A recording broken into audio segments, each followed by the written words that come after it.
Am I coming in clear? Yep, you're coming in loud and clear. So I'm here with Bruce Babashan. I said Right. that correctly, correct? Right. Correct. All right, Absolutely. good. And last week, Bruce and I recorded. I was a guest on his podcast, and it was just an awesome conversation. It's stuff I don't get to talk about often. I don't talk Hmm. about fighting a lot. I don't talk about wrestling a lot. I work mostly with students, more of kind of a success minded, not necessarily a competition sports minded.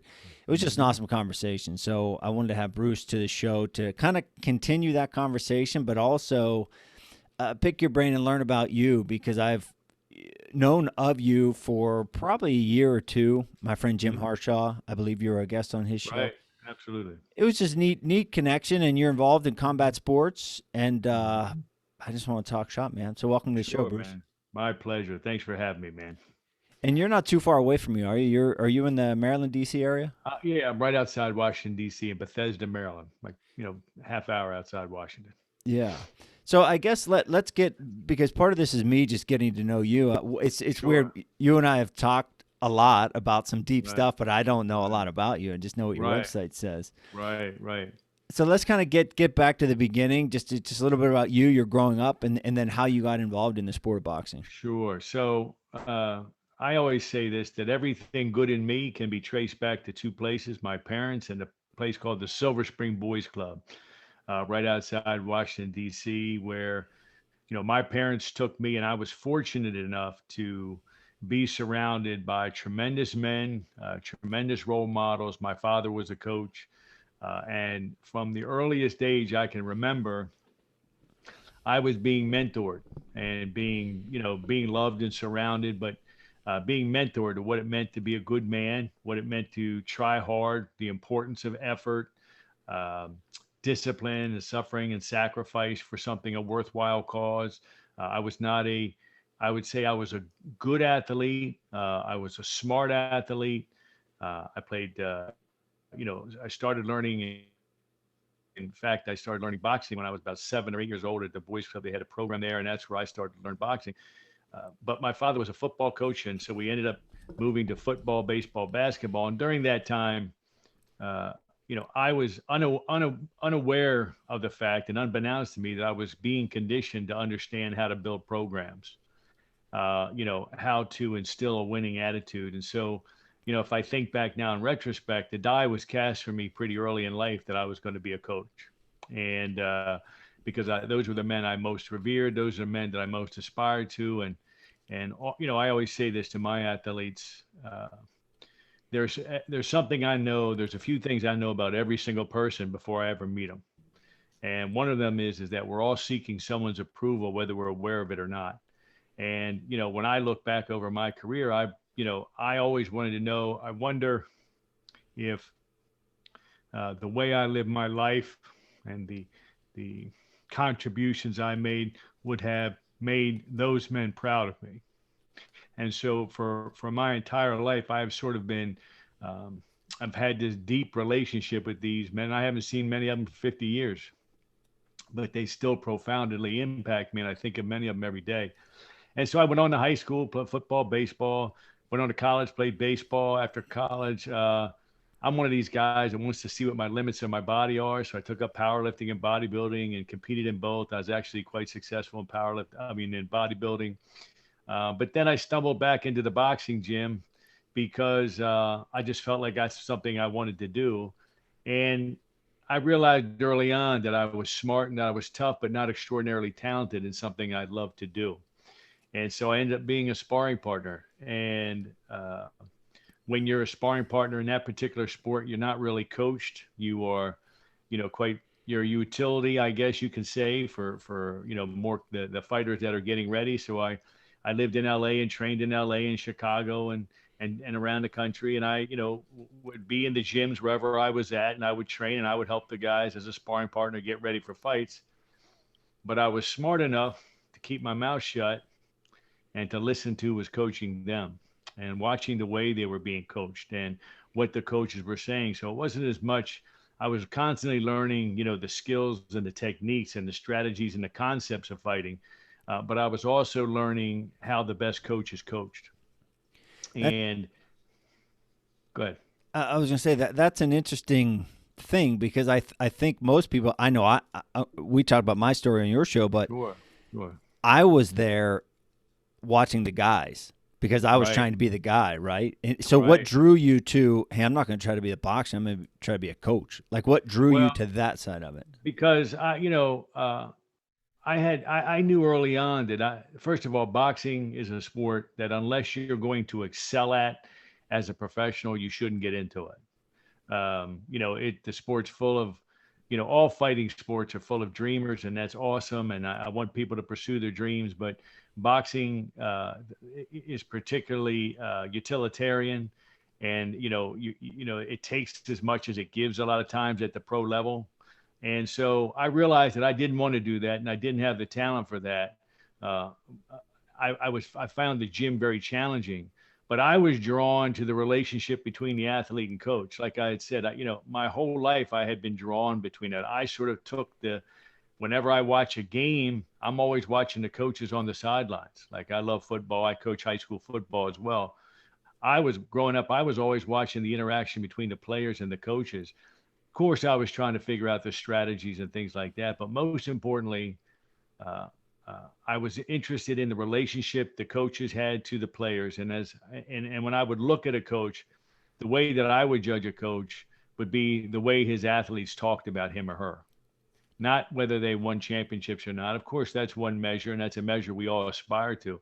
But the relationship that I was most interested in, the one I found most intriguing, and the one that I wanted in my life was that relationship between that closeness, that sense of camaraderie, that role that those men played in my life. I wanted to play that in. I just felt that that was something I wanted to do in my life. So I paid attention from that perspective. I was always watching the coach. And another thing that that I'm connecting with what you're saying is the idea of being that mentor or paying it forward or being that person for Right. someone else's life. I think Right. of that way too. Honestly, it's a target that I set on my back to think I Mhm. do want to be a role model, right? Right. A lot of professional athletes don't. They don't. They say I'm not a Yeah. role model, I'm an athlete. Whereas Right. I think what better what so if you're putting accountability, commitment, putting your back against the wall. What better Mhm. way is there to put a target on yourself, to keep you up, to keep you Up. doing the Right. right thing, than putting a target on your back and saying, I am a role model and I'm going to model what I think is the best way? Listen, it's a heavy lift, but and I agree with you. I'm always known. I've been known as this guy that doesn't drink and doesn't do anything else. I've never gotten high or anything like that. Has nothing to do with whether or not I think those are, right or wrong. I don't judge, but my best friends in the world. I mean, my truly, they, but for me, it was this. I want to be a certain kind of guy. I want to be the kind of guy um, that I remember in my boys club days. I want to be those men. There were, I had a coach. I wrestled when I was young, and I wasn't very good at it. And there was a coach. I wrestled with a guy. The guy inspired me to wrestle. The athlete that inspired me to wrestle was a guy named Kelly Ward. I don't know if you know him, but Kelly was wrestled at Iowa State. He was a two-time national champion, older guy, my age, a little older than me actually. But there was this coach named Mr. Beatty, and I grew up with his son, and he coached me for one season. I weighed 105 pounds, and I stunk. And you know, I primarily was on my back most of the season, but he was able to make that experience profoundly important to me about not getting pinned was just he was able to take the idea of concept of that sport of which I didn't excel, and I was good in other sports but not that sport, and he was able to um, make me feel good about not giving in, Mm-hmm. not allowing myself to be pinned. And, that's a very low bar, right? That's a very low bar. But for me, that was as high as I could reach at that time. And it profoundly affected me. And I actually just talked about it with his son not too long ago, Scott. I had an interview with the head new wrestling coach, Coach Clemson at Maryland. And he and I were talking. I was conveying the story to him, and how profoundly impacted I was by Mr. Beatty's ability to make that losing experience a winning experience, a profoundly life-changing experience for me. And um, I always wanted to be that kind of guy. I was fortunate in my life to say, that I had this guy, and that Mr. Beatty now, 105 years, 105 pounds. I don't know how old you for whatever it happened to be, but he died right after that, and I still think about him all the time. And I think about my little league coaches, and I think about my high school coaches, and I think about my college coaches, and I think to myself, what a way to live with high purpose. What a way to live with, how to,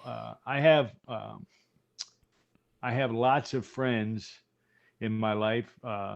Some do extremely well financially, and it's this little it's quite an honor for those guys when I talk to them to recognize that when you coach, you choose a lifestyle, and you can make a lot of money, or you can't.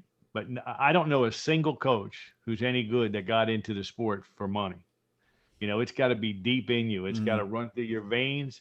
Yeah, if you got paid on an hourly basis, it's the lowest paying job in the world.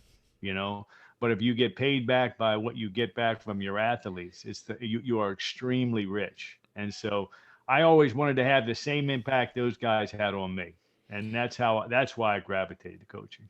Yeah, and again, it's a reason that I really enjoyed our first conversation, and then wanted to have you on the show for the second one, because what you're saying right now, and I think you're emotional. I'm right now. I just started tearing up. I'm always this guy. I am too. That's.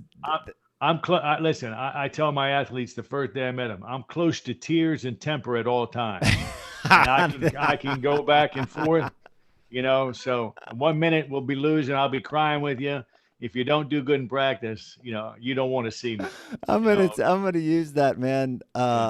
Because I'm the same way, especially with the tears. It's like I just operate because I want so much to help, or to connect, or to show, or to lead, or to inspire something, that it's like a feel good cry, a proud cry. I don't know what it is, man. but yeah, absolutely. And I encourage my athletes, and I encourage, when I give talks, I encourage people to be emotionally available in that regard. I mean, one of the things that I knew about my coaches growing up, and the coaches that affected me, was that they were all very authentic in themselves, and they were very real. They didn't attempt to play the role of Vince Lombardi. Vince Lombardi, like a guy like Vince Lombardi. If you watched the Super Bowl last week, that the pre-show, they had the commercial with Vince Lombardi, the animated, or the digitally enhanced thing. Vince Lombardi, he was known for being this gruff, tough guy, but when you really research it, his athletes will tell you he used to cry all the time.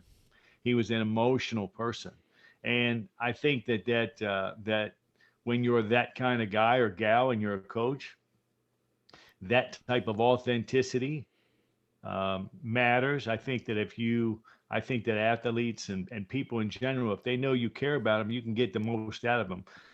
The moment they think that you're your utility, you have a different struggle, and you can only extract so much from somebody. You got to be emotionally invested.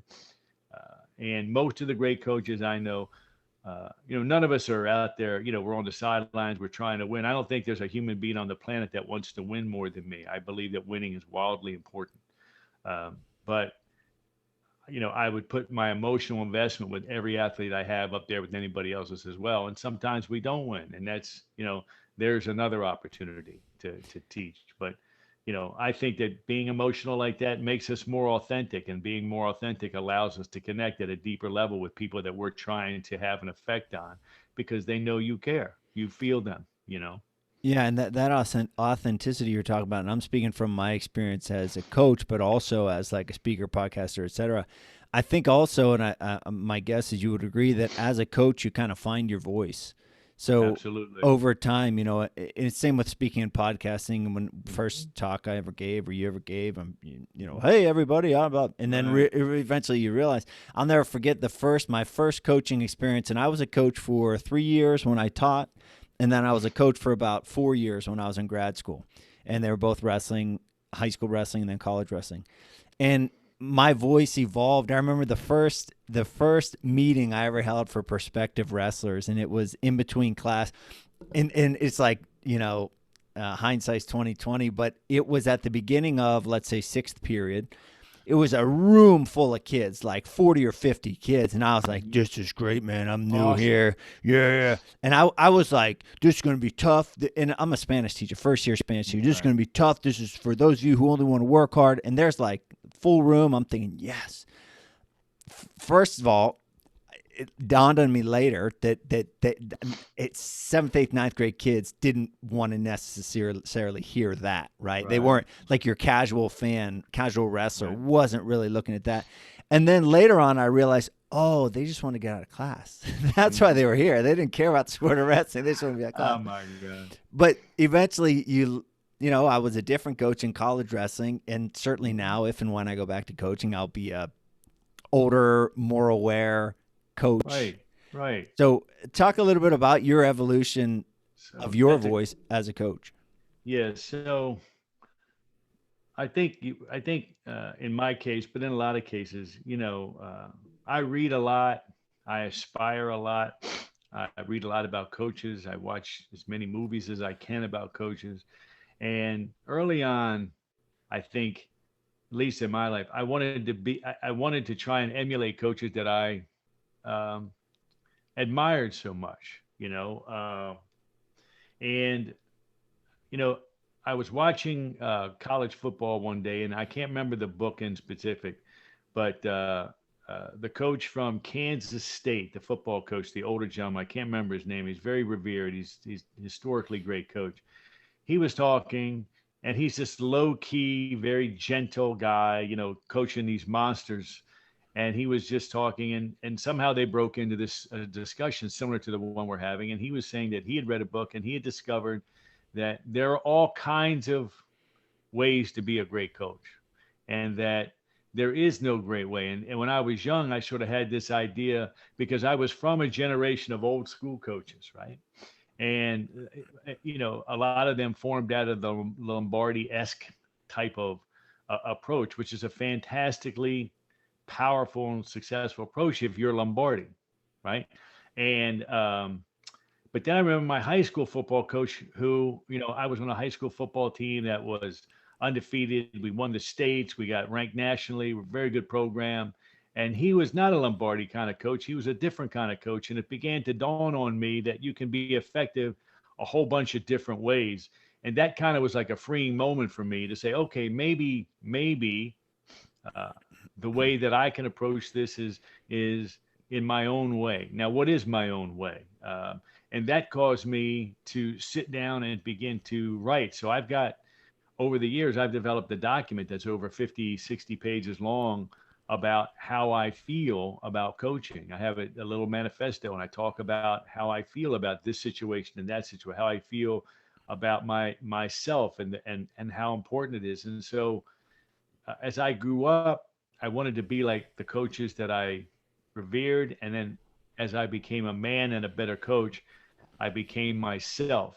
And I created my own style, which is an amalgam of many things. It's an amalgam of, coaches I've had, coaches I've admired, but mostly it's me.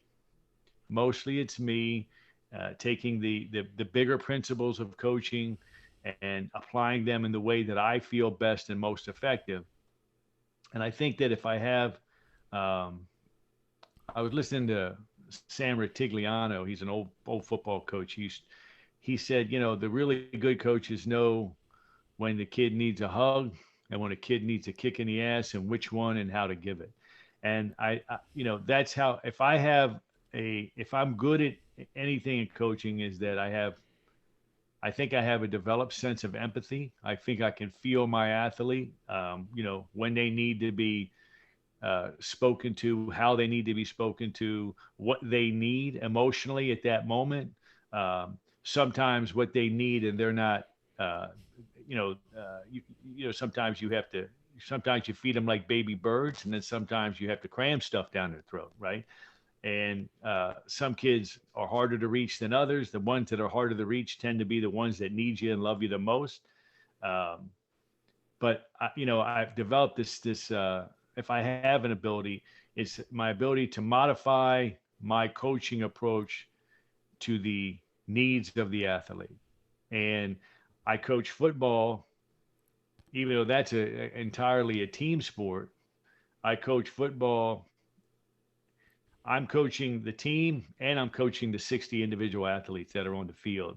And I know when, a kid comes off the field and he blew it, I know whether to get up in his grill and get on him because that's what he need, or I know not to. I know to put my arm around him, pull him off to the side. I do that. And of course, fighting, boxing, it's a highly individualized sport, although I created a program because I think kids perform better in a program than they do individually in development. And so I have about 100, a little over 100 kids in a program at every level. But I coach each one of the kids individually. And if you came into the gym, sometimes I'm leaning down and whispering to kids. And then sometimes I'm calling kids out from across the gym because that's what that kid needs. And you learn that through trial and error. And having said all of that, I have many regrets. And I have said the wrong thing at the wrong time. I have, I wish I had some do-overs, but you don't. And, you lose some kids. So anyway, that's it.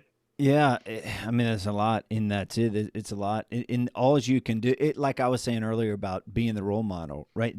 Striving to be the role model or a role model. It doesn't mean if it's not perfection, then you failed, right? It would be easy for anyone to pick any flaw that I have and say, "Well, you're not perfect." I never said I was perfect. I said I'm striving, right, to be a role model. Right. And what you're saying as a coach, it's the same way. Yeah, of course you're going to miss the mark. Same with parenting. Sometimes I gotta be hard on my kids. Sometimes I don't. Sometimes I should have been soft when I was hard. So it's like, I messed that one up. Let's learn from it. I love people that come up and say, "Coach, I got no regrets."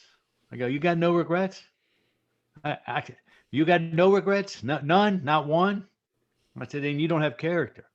Because unless you have some regret, then you're not aware enough of yourself to even begin the process of having character if you don't have any regrets." And, you and I are just talking. Coaching is a life of tremendous ups and downs. It's a tremendous emotional fulfillment, punctuated with moments of undescribable joy, flavored with undescribable disappointment and for yourself and for of course the athletes that you're with. So it's an incredibly it serves, but at the other hand, here I'm this emotional guy, but if you were to go to my athletes, they tend to see me as a little more monochromatic, as a little more like dependable. Who I am, like I'm not wild, right? So I don't want to, so it's not this wild swing of things. People look at me and see the coach is very steady, and I'm very calm. It's just how I am, I know what the kid needs, and I also know what the moment needs most of the time. The moment doesn't need a coach who's, when a fighter comes back and it's, 2 rounds left and we got to win this fight, the fighter looks into your eyes. He's looking deep into your eye. He's looking for affirmations. He's looking for surety. He's looking for confidence. He's looking to know. And, if he looks into my face and he sees doubt, and you have a certain connection, that can be very detrimental, right? If I say the wrong words. So I'm very steady. I know what to bring to the moment. And if you ask my athletes, hey, coach is very calm in the corner unless he needs me to pick it up, or he's very calm on this. I'd say on the sideline of a football game, I'm less calm because it's a completely different dynamic. But who I am is very dependable, yeah, and very predictable. you know, and I think that that supports. So within that emotional context, I'm also very predictable and dependable, you know, Yeah. so they know exactly what's going to happen when they're 2 minutes late for practice, and they know how I'm going to be, and you know, they don't have to, you know, so that's also the context is how to be all of these things and be authentic, and but also be the person that you need to be in that moment, you know, for your athlete or team. Yeah, and I want to touch on something you said and get your insight on it. So, from my personal experience, I remember this in junior high for the first time. So, I was raised. It sounds very similar to how you were raised. You do the right thing because it's the right thing. You're on time. You're early. You do your homework. You get good grades. You work hard, etc. And what was hard for me, right, when I started to get into like actual competition of in terms of wrestling is a thing I'm really going to pursue. I This is like I just mentioned this on a different episode I recorded today. If I could like zap my kids and have them not worry about other kids, that would be one of the things I would do the most, right? Just Yeah. forget about them, worry about you. I had such a problem in junior high, high school, and even college thinking, wait a minute, I'm doing the right thing. That kid's screwing off. That kid gets 10 chances. I don't even use one chance. This is unfair. That was my outward thinking. As a Mhm. more mature now, I realize in line with what you're saying, and I'm not whether or not you agree with me, but like knowing the individual, knowing their circumstances. Like if Charlie messes up once, coach, you should address it because it's not normal, right? Mhm. Whereas if a kid is raised in an environment where they're worth nothing and their whole life has been rejection and put down, maybe they're going to mess up 3, 4, 5, 6 times before you draw the line. And I could never, Right. it used to irk me so bad. So as a Yeah. coach, how do you, what do you think of that? And then how do you handle that individuality? Because you do have to establish a norm as a coach, Yeah. but Yeah. there is some give. Yeah. So, um, I think you can cleanly define some things, right? There are some basic standards that every kid can meet if they choose to. Um, you know, being on time for practice. You know, I know that's not a. It used to be for when I was growing up, there was no. Being late for practice was just absolutely unthinkable. You know, and somewhere along the line that changed. And when I was growing up as a coach, you know, that was a simple thing. Um, when I started these programs, I realized that that much of today's generation doesn't they haven't had that sort of that strict guidelines, those strict guidelines that I put in place. But there are some minimal standards that anybody can meet. And believe it or not, I've found that kids want these standards. Athletes want these standards. You know, it's the natural tendency of kids to push and look for, whether they're aware of it or not. They tend to look and push and probe a coach for wherever they're. Some of these kids are very smart. They're very very highly. They have high EQ. They understand how to manipulate. So I do have a set of very rigid things. I mean, there's certain things you can't do. Like give you an example, because some coaches don't like this. I can understand, but this is how I do it. So when we have practice, if practice is at 3:15 and you throw up at 3:16, then I make you stand in the middle, and I make everybody else suffer for you. And so, it does two things. Once it activates the team leadership to get on that person to say, listen, don't be late anymore. And secondly, it helps underscore the fact that, this isn't about you. It's about us. You being late isn't just about you. It affects everybody in this program. So when you're late, it's not just you're late and it's, oh, woe is me. It's that you have an effect on every single person in this program. And, it doesn't take long for kids to fall in line. The things I think that are more flexible in design and the way you need is how you treat kids and how you attempt to extract the most from a kid's abilities. Many of these kids they have unlimited physical ability, but they have an emotional situation that inhibits them. They've never seen over time. They've never had a role model where they've seen true hustle or true suffering and true sacrifice. I was talking to Lee Kemp as you were talking. You know Lee Kemp, right? I was talking to Mm-hmm. Lee Kemp, and he had mentioned to me how he had a hard time being a coach for the very reason that you were experiencing as a young athletes is I just can't understand why people can't, won't give everything, won't have this monocular approach to everything. And um, what you learn is that kids fall into these categories in every program. And some kids are like you and Lee, where, there's kids that want to do things, there's kids that need to do things, and then there's kids that have to do things. And, you are those guys that have to do things. You're not aware of why, but this is just who you are. You just feel this need to drive this, and, and you treat that kid differently. But the kid who wants to do things, but wants to be great and wants to break free from from whatever his limitations are, oftentimes they don't have the same mature sense about how I'll go about the process. And that's when you go after them differently, because one word from you as a coach, you can send the kids spiraling off. I've done it, I've made a mistake, I've made these mistakes. And so you treat, you have standards in the program that they're not subject to change, not subject to anything. But then you have inside the program the way that you go about the process of extracting from people, helping them realize their own potential, has to be predicated on that particular athlete's disposition and needs. And, some guys you don't have to look. I say this to coaches all the time, and this happens to young coaches and young leaders. Sometimes the coach's job is to get out of the way. You get somebody, they have tremendous ability, tremendous aptitude, tremendous skill. Sure, you want to get in there, but you want to hurt them a little bit. You just want to be a Sherpa. You just want to lead them here. But the harder you try and coach them, and the harder you try and put your imprimatur on them, the more you're inhibiting what is free and natural, and that comes to them. And there's these elite, and then there's other kids.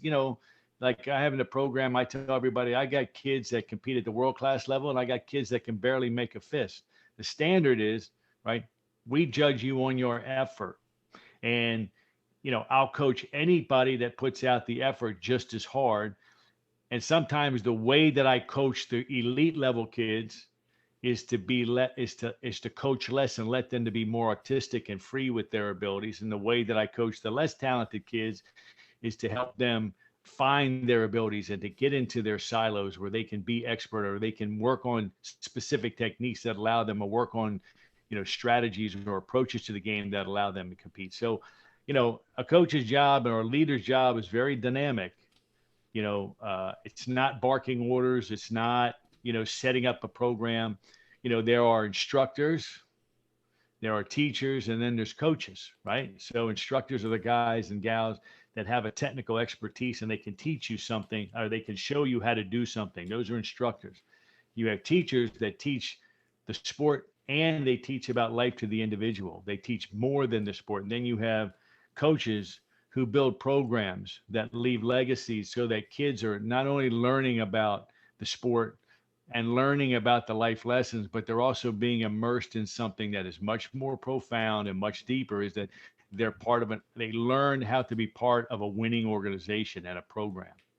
And when they go on, whether they're in business, whether they're in as a coach in sports, this idea of program building comes more natural to them. It's not just that you're bestowing this incredible insider knowledge to them about the specific sport. You got to have knowledge of your sport. But to be a great coach, you got to be able to put together a program and immerse people in it in a way that it's like the water you swim in. You don't consciously think about it, but that water you swim in is what keeping you afloat. That is your entire, and that's how you teach how to build programs. And when they go on to be their coaches or leaders, this ability is innate. They understand it. Go, oh, well, you put this goes to this. I don't understand why you don't understand it, because those people were probably taught skills and not program building, or those program kids, athletes were taught about, the life lessons that a sport can teach, which is incredible, which is one of the great joys in coaching.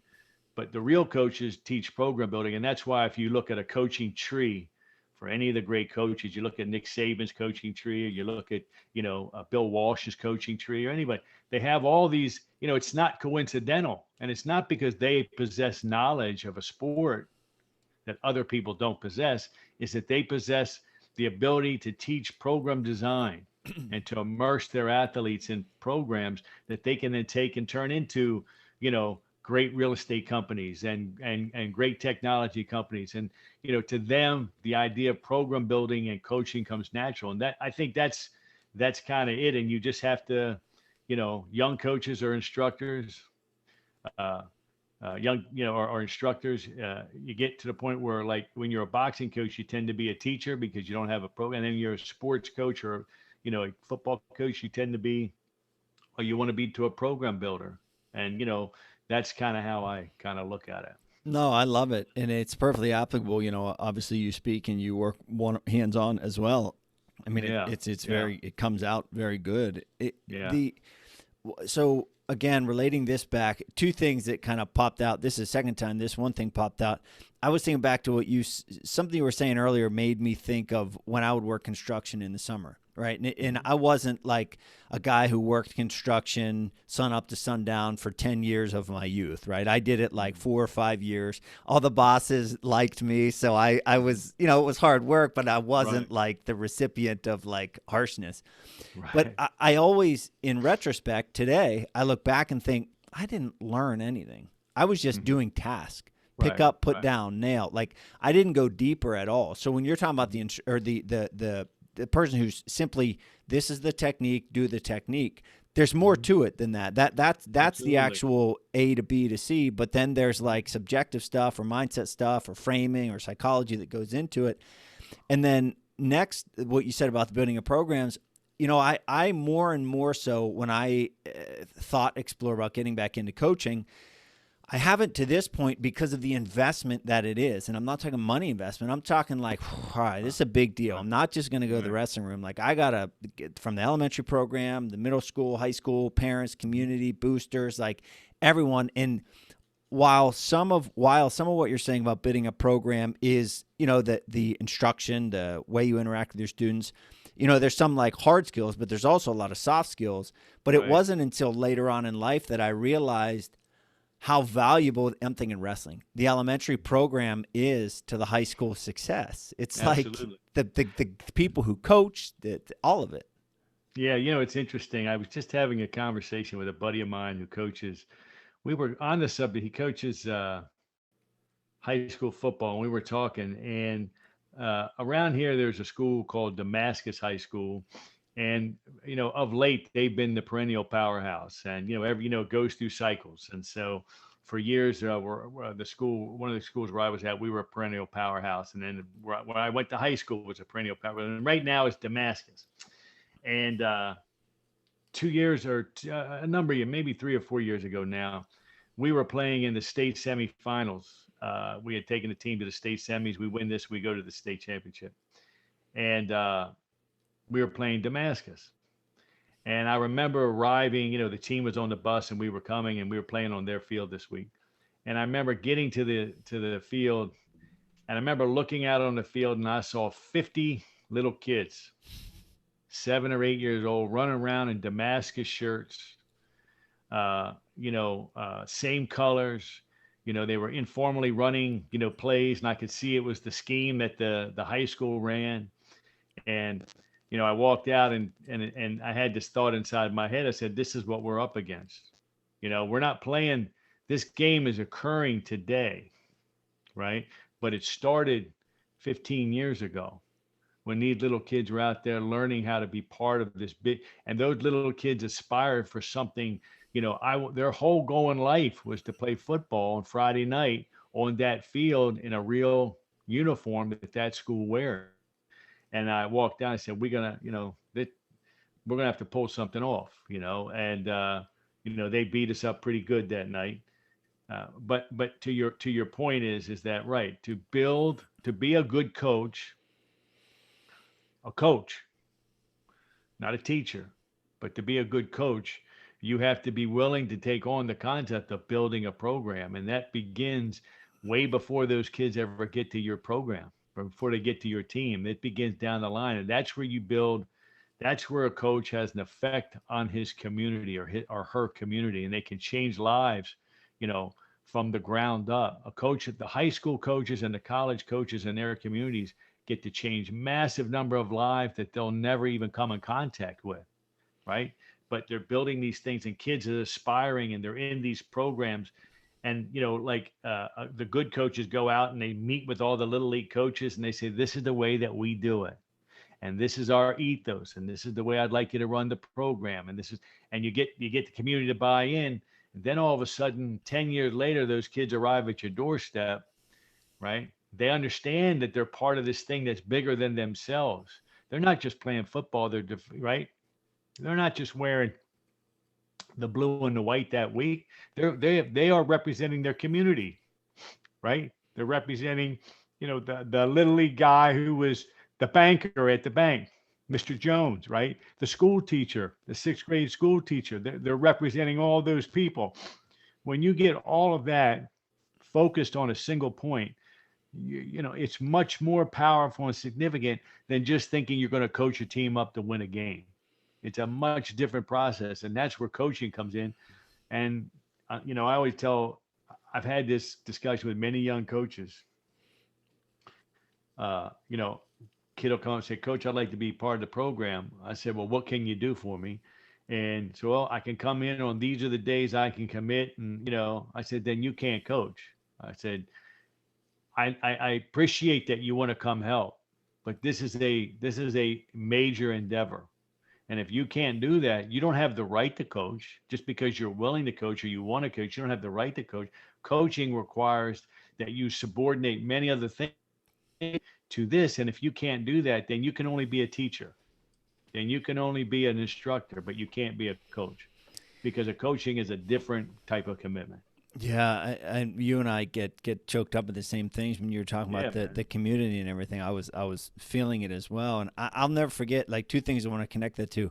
I'll never forget, and I'll expedite this story for people who've heard me tell it before. But when I was 11 and 12 was the age group, I won my first state title wrestling, and before that match, I remember looking up to my dad and having this conversation. It dawned on me. I thought, oh my gosh, Dad, and this connects to the young football players you were talking about. I was like, Dad, if I'm in the state finals now at 12, does that mean I can be in the state finals again, like in high school? Because that was the be-all, end-all for me. Right. And he said, well, I mean, no guarantee, but if you do the things now until then, yeah, there's a good chance of it. And that's it. Like, and if you line up Team Pennsylvania, right, all of us junior, senior year, state finals, you could trace 90% of us back down to those same tournaments. Absolutely. And because that's it. That's where it starts. And then another thing that you said about as the coach, this is how it is. This is how I want you to coach. This is how I want you to teach. These are the rules, the standards, etc.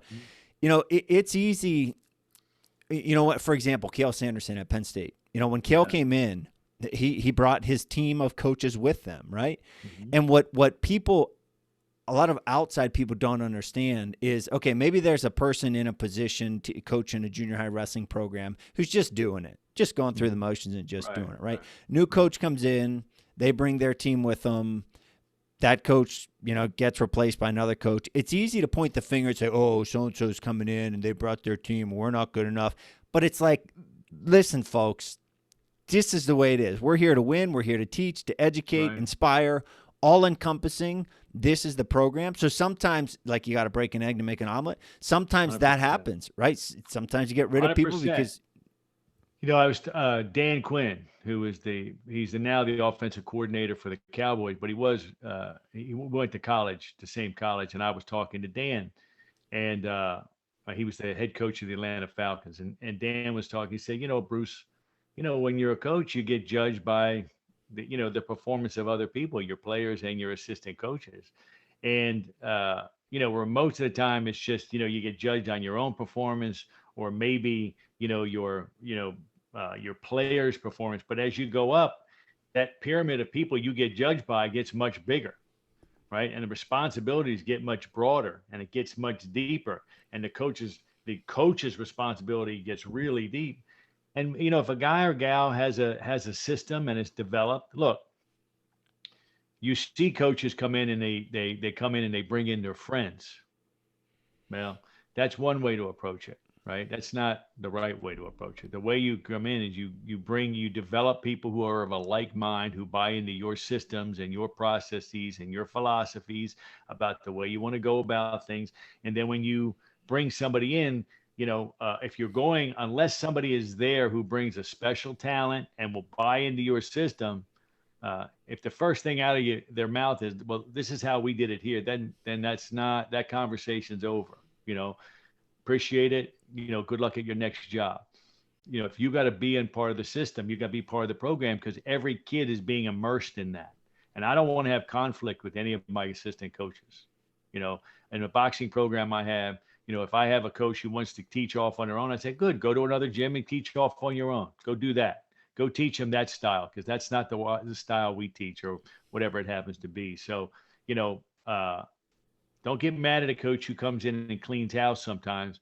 He's trying to win, or she's trying to win. And the best way to do that is with people who are of a like mind, who share your philosophy, even your nomenclature about the way that you'll go about it. That's how you build a program. That's how you build repeatable success. It's pretty self-evident. And that's not to say that their way could also win. That's just to say, absolutely, hey, this is my 100%. way. And, yeah. Right.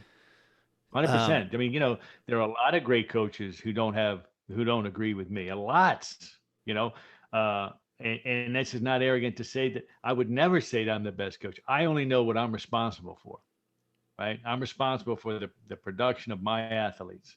And because I'm responsible for it, I take responsibility for it. And because of that, I put in who I want, when I want, and this is the philosophy we're going to use. And if that philosophy needs tweaking, it's going to come from me. It's not up to any of the assistants to run and do what they want to do. That's going to come from me. That's going to come from me being self-aware enough and being smart enough to realize I don't know everything, and that I got to make some changes, because what I was doing isn't working in this new era, or things have changed, and the styles have changed, and I got to change with them, or whatever. So some of that all has to come from the top. And if it doesn't, then you're a crappy leader. Some people are just, they just hold tight to power, right? Yeah. I like to hold tight to winning, that's it. Now, in your, I guess we're coming up to an hour here. In your professional life, right? However you break down your livelihood, with, you mentioned coaching football, you mentioned your boxing program. I don't know what else you do. How much of it is boxing related, and how much of it is else related? Tell them, boxing is my primary thing. I teach boxing, I have an amateur program, I have a not-for-profit, and of course I train professional fighters, and you make money there. I do high school football. It's less of a thing for me. Obviously I didn't do it this past year, but I coach high school football. I don't assume the head coaching role. I usually go, coaches who know me will have me come in for a specific reason to help them develop something. A lot of times it's attitude within the program. A lot of times, they want to build a certain level of mental toughness within a program. So I kind of get cast into that role. But I'd say 90% of my time 90% of my focus is on creating great fighters. And then I also make money. I actually, like you a little bit, I get asked to come speak and talk, and I like doing that as well. I just take the lessons that I've learned, that I shared with you, and the lessons that I've learned from my successes and failures and coaches, and I convert them into lessons that are meaningful, and that connect with business and life in general. And I do a lot of that as well. But coaching is my life. Coaching is my life. Yeah, and I think it's self-evident, the things you were talking about, how they do apply to life. I think any you're talking about building programs, but you could just replace that with culture, right? And apply it to that is culture, right? Exactly. And I have, because as I was saying, I have a whole thing. I have, this whole manifesto that I wrote and said, okay, I have these thoughts, but I got to document them, and they have to be meaningful, because when you write things down, they become real. Otherwise, they're sort of in the ethos, and they're very, very malleable. But these things are real to me, and how I feel. And so I have this thing called the 10 truths, which are the 10 things I know about every athlete before I ever meet them. The thing I mentioned to you about the instructor, teacher, coach comes out of that. You know what I mean? I have another thing about the three developmental levels of coaches, from the romantic to the fanatic to the cynic, and I give examples of where people are, where coaches fall on the leaders fall on that continuum.